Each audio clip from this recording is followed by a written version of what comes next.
Assalamu alaikum masu sauraronmu, barkanmu da wannan lokaci. Barkanmu da sake saduwa da ku dai a wannan littafi namu mai suna rayuwar Hinaya, mallakar Mrs. J. Ku dai kar ku manta, ku ci gaba da danna mana subscribe wato alamar kararrawa. Haka zalika sai ku yi mana comment, liking, sharing, hakan shine zai ƙara ƙarfafa mana gwiwa.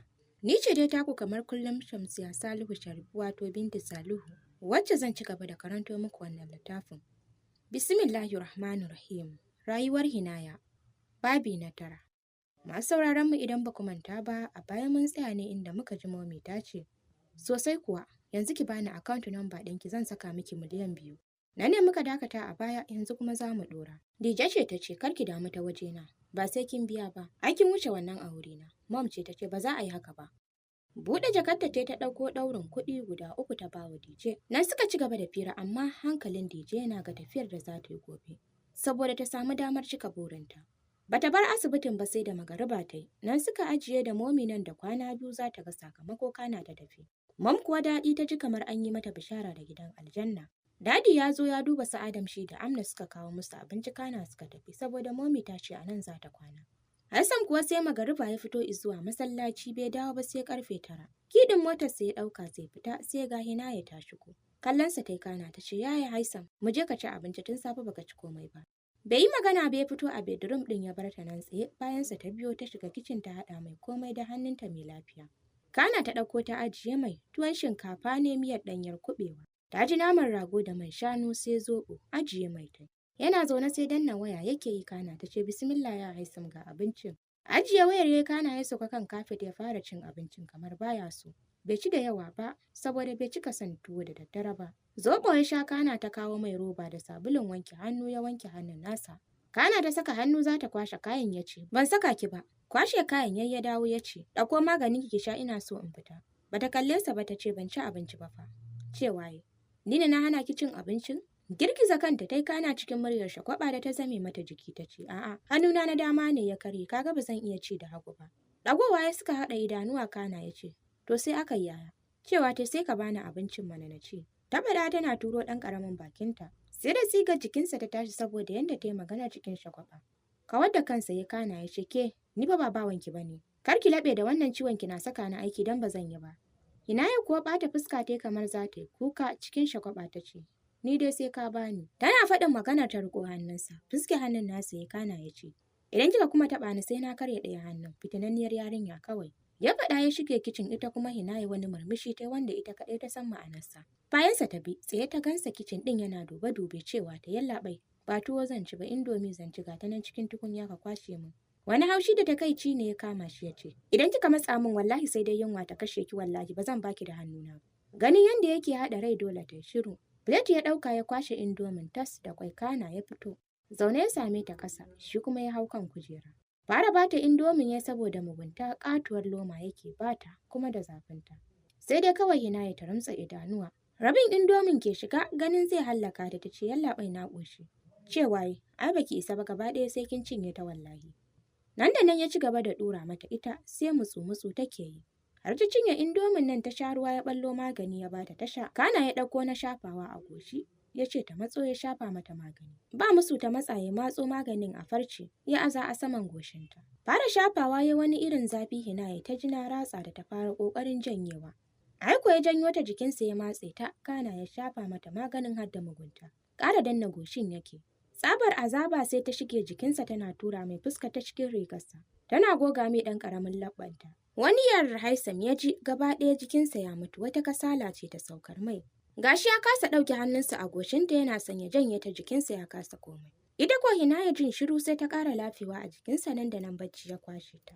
Shi ma biye mata ya bai san lokacin da bacci ya ɗauke sa ba, gaba ɗaya bacci suke yi cikin nutsuwa. Hinaya kuwa ta baje jikin Haisam sai bacci take yi tana birgima a jikin nasa. Haisam kuwa juyawa ya da niyyar gyara kwanciyarsa ya ji mutum a jikinsa. A hankali ya buɗe idanuwansa suka sauka akan Hinaya da gaba ɗaya ta shige cikin rigarsa. Ta ɗora hannunta mai ciwo kan kafaɗarsa, shi kuma ya zagaye jikinta da hannuwansa. A hankali ya saka hannu zai janye ta a jikinsa ita kuma cikin bacci ta ƙara shigewa jikinsa. Kallonta yake yadda ta shige mai jiki kamar wata mage. Sannan kuma ta turo ɗan ƙaramin bakinta. Haka kawai sai ya samu kansa da saka hannunsa yana shafa bakinta. Wani laushi ya ji kamar auduga zarcewa ya har kan fuskarta zuwa wuyanta. Motsawa Hinaya ta yi ta murgina kan hannunsa ta rungume hannunta a kirjinta. Jin hannunsa a kan nishaninta har wani lamshe idanuwansa yake yi. Sun jima a haka kafin ya yi dabarar raba ta da jikinsa kana ya ɗauke ta zuwa cikin ɗakinta ya ajiye ta. Kana ya mata addu'ar bacci kana ya fito. Hajiya Dija kuwa kasa samun nutsuwa ta cikin daren nan ta kama hanyar zuwa wurin boka. Bata isa ba sai karfe 12 na dare. Da isar ta kofar kogon boka ta ji an kece da wata mahaukaciyar dariya. Tsayawa ta tana raba idanuwa sai ga boka ya bayyana a gabanta cikin wata bakar shiga mara kyan gani. Zubewa ta ya ƙasa tana zuba mai kirari sai ya dakatar da ita ya ce Dija muguwar dabba. Saboda rashin haƙuri irin naki kika kasa bari gobe ki zo shine kika zo cikin wannan lokacin ko? To ki sani ladan aikin ki shine da ke zan kwana. Ki biya min bukatata. Ke kuma za ki ga biyan bukata. Dariya ta kana ta ce ran boka ga garaba dau ya daɗe. In dai bukatata za ta biya ai na amince. Komai zan iya yi maka. Wata dariya ya bushe da ita kana ya ce mu shiga daga ciki. Shiga cikin kogon suka yi kana ta tuɓe tsirara babu alamar tsoron Allah suka faɗa aikata masha'a ita da wannan bokan. Wanda warin jikinsa kaɗai ma ya isa ya saka ka amai da gudawa. Ta gurza a hannun bokan nan bayan komai ya lafa ne ya fara gudanar mata da aikinta. Dagowa ya kalle ta kana ya ce, wannan yaron ɗan baiwa ne shi da wannan yarinyar da na gani tare da shi. Akwai wani ɓoyayyen sirri, na yi iyayina amma na kasa gano ko menene. Dija ce ta ce, boka ba yarinyar ba ce matsalata. Shi ne kawai ina so ka hana shi ya kusance ta. Duk da suna cikin gida ya kasance kamar mace, ba zai iya mu'amalar aure da ita ba. Boka ne ya ce yanzu kuwa cikin daren nan aljana sakalatu za ta dirar mai. Saboda na ga har yanzu bai yi sallan daren da ya saba yi ba, kana bai yi addu'ar bacci ba. Dija ce ta ce yawa boka hakan yayi. Cikin daren nan ya mata komai kana ya bata wani kulli da garin magani ya ce, wannan ki kai mata ta saka wa Alhaji cikin abinci na kwana 3.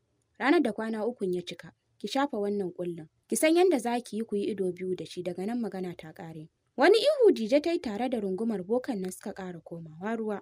Haisam kuwa yana fitowa falo ya dawo ya ɗauke maganin Hinaya yashe. Bedroom ɗinsa ya shiga tuɓewa ya da niyyar ya sauya kaya zuwa jallabiya kana ya yi alwala ya gabatar da nafila kamar yadda ya saba. Sarawa kansa ya yi da ƙarfi sai da ya dafe kan ya rumtsa idanuwansa. Wata kasala ce ya ji ta dirar mai ya kasa yin komai da ƙyar ya ja kafarsa zuwa kan gado kana ya kwanta. Wani zazzaɓi ne mai zafi ya rufe shi. Hinaya kuwa cikin bacci Allah ya nuna mata halin da Haisam yake ciki. Buɗe idanuwanta ta sauka daga kan gadon ɗakinsa ta shiga kwance ta hango sa sai rawar sanyi yake yi. Gaba ɗaya kuma ya fita a hayyacinsa. Da sauri ta ƙarasa wurinsa tana kiran sunansa.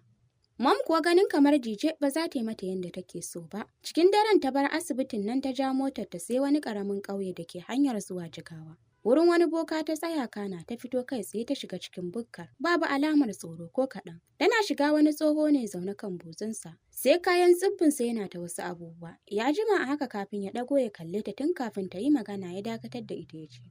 Na san abin da ke tafe da ke saboda haka jira ni kaɗan.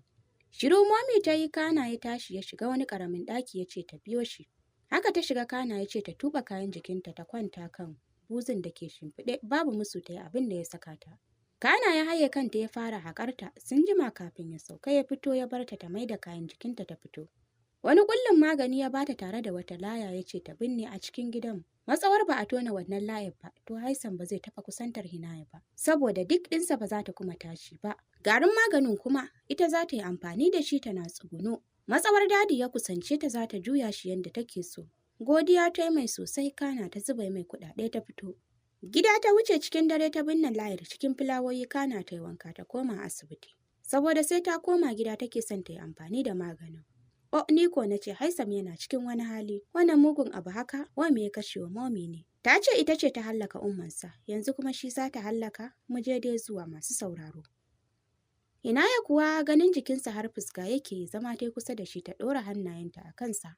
Ta rumtsa idanuwanta ta fara karanto mai addu'o'i kamar yadda malamin su ya koyar da ita. Ta jima a haka kafin ta shiga banɗaki ta jiƙo tawul ta goge mai fuskarsa zuwa wuyansa. Kana ta gyara mai kwanciya da ƙyar saboda ba za ta iya aiki da hannu biyu ba. Addu'o'i ta yi mai kana ta kashe fitilar ɗakin ta juya za ta fita. Zuciyarta ta ji ta karye ba za ta iya tafiya ta bar shi ba. Duk masifa irin ta Haisam yana kallonta amma ya kasa magana. Ta san ba ƙaramin ciwo ne ke damunsa ba. Komawa ta gefensa ta kwanta kamar jira yake yi ya shige cikin jikinta yana sauke numfashin ciwo. Sai dai wannan karan Haisam bai ji komai a jikinsa ba. Inaya ce dai ta ji wani yar a jikinta, sai da ta rumtsa idanuwanta. Ganin har yanzu sanyi yake ji ta ja bargo ta rufe su tare da shafe jikinsu da addu'a, kafin kuma bacci ya yi awon gaba da su.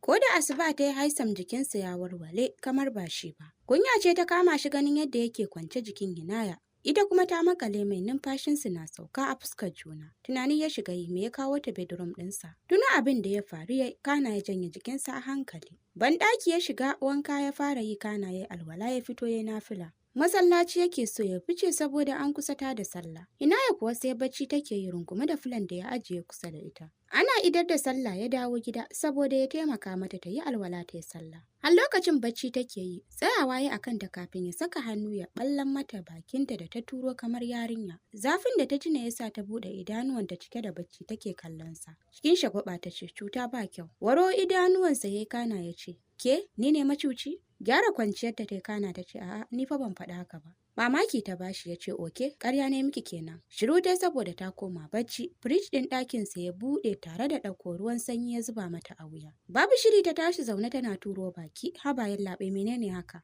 Bige mata baki yayi kana ya ce, "Idan kika kuma kirana da yallaɓai sai na yanka wannan bakin." Baki san sunana bane? Yan rainin hankali kawai. Tashi wuce mu je ki yi alwala ki sallah. Waro idanuwanta ta kana ta ce, "Sorry, wai har an yi sallan ne?" Ce mata yi, "A'a, ke ake jira." Shiru ta kana ta miƙe banɗaki ta shiga ta yi fitsari kana ya shigo ya ɗaura mata alwala suka fito. Ya shimfiɗa mata kafet ya fita a ɗakin. Ɗakin ta ya shiga ya ɗauko mata hijab ta yi sallah. Shi kuma ya koma kan sufa yana karatun Alkur'ani mai girma a hankali cikin daddaɗan muryarsa. Bayan ta gama sallah shiru tai tana sauraron yadda yake karatun Alkur'ani. Kowanne harafi yana bashi haƙƙinsa. Ga ƙira'a mai daɗi kamar wani balarabe. Sai da ya yi awa ɗaya kana ya yi azkar. Ita kuma ta miƙe za ta koma kan gado saboda baccin bai ishe ta ba cewa ya. Ke? Waye baki izinin kwanciya akan gadona? Sauko ki wuce ɗakin ki kafin na yi bal da ke. Banza ta yi da shi kamar bata ji shi ba, ta yi kwanciyar ta har da janyo bargo ta rufe jikinta. Aiko a hargitse ya taso ya janye bargon kana ya ɗauke ta cak ya fito da ita. Bakin ƙofar bedroom ɗinsa ya ajiye kana ya ce, "Allah duk ranar da kika ji sauƙi sai na yi maganin ki." Bedroom ɗinsa ya shige ya batta a nan a tsaye har da sakaki saboda kar ta dawo. Ita yanzu dariya ma yake bata sam ta daina jin haushinsa akan abin da yake mata. Tashi dai ta shige ɗakin da ta kwanta tana shakar kamshin turaren Haisam a jikinta. Har wani lumshe idanuwa take yi har bacci ya ɗauke ta. Karfe 10 na safe DJ ta shigo garin Kano bata zarce ko ina ba sai asibiti wurin Momi. Bata garin maganin ta mata bayanin yadda za ta yi amfani da shi. Mom kuwa sai murna take yi ta ko ina Haisam ba zai samu sauki ba. Gashi za ta mallaki Alhaji Muhammad. DJ ce ta wuce gida tana jiran kwana 3 su cika. Dakta ne ya shigo ya duba su Adam. Mom ce ta ce dole sai ya sallame su yau ba za ta ci gaba da zama a asibiti ba. Dole ya rubuta musu sallama suka dawo gida. Ta saka direba na kula da Adam, ita kuma Siyama Shafa ce ke kula da ita. Inna Laura ce ta je fat ɗin su Haisam amma masu gadi sun hana ta shiga. Sun ce umarni ne ya basu ko dadi kar a bari ya shiga idan ba shi ne ya bada izini ba dole ta dawo. Momi kuwa ana gama girki ta saka ma dadi maganin nan ta kai masa ya ci. Kana ta yi amfani da wannan maganin dadi ya kusance ta sai murna take yi. Inaya kuwa yunwa ce ta farkar da ita dole ta fito madara ta ɗauka mai sanyi ta sha da kek. Kana ta zauna a falo tana kallo. Bata jima da zama ba sai ga Haisam ya fito sai zuba kamshi yake yi da kiɗin motarsa. Cewa ta yi, "Barka da safiya yaya Haisam." Banza ya mata ya fita bai jima ba ya dawo da ledojin abinci. Kicin ya shiga ya haɗa musu tikana ya ɗauko plate ya zuba chips ɗin da ya siyo musu. Bada nata ya kana ya zauna yana cin nasa. Suna kammalawa ya ɗauko magani ya bata kana ya tashi zai fita Hinaya ce ta ce, "Please yaya ka goge min jikina ka sauya min kaya. Duk na takura da wannan kayan tun jiya." Dakatawa ya da tafiya kana ya juyo ya ce, "Ke, kin mayar da nisa an ko? Zan yi maganin ki ne a gidan nan." Hinaya ce ta ce, "Ba haka bane ka yi haƙuri. A lokacin da ina da lafiya ban ce ka yi min komai ba. Taimaka min za ka yi." Kar ɗorin ya goce, "Please yaya mu Haisam." Ta ƙarasa magana tana langwabar da kai kamar wata yarinya 'yar bebi. To masu sauraro duka a nan za mu dakata sai mun ƙara saduwa da kuwa shiri na gaba. Ko dai ci gaba da mana subscribe da danna mana alamar ƙararrawa.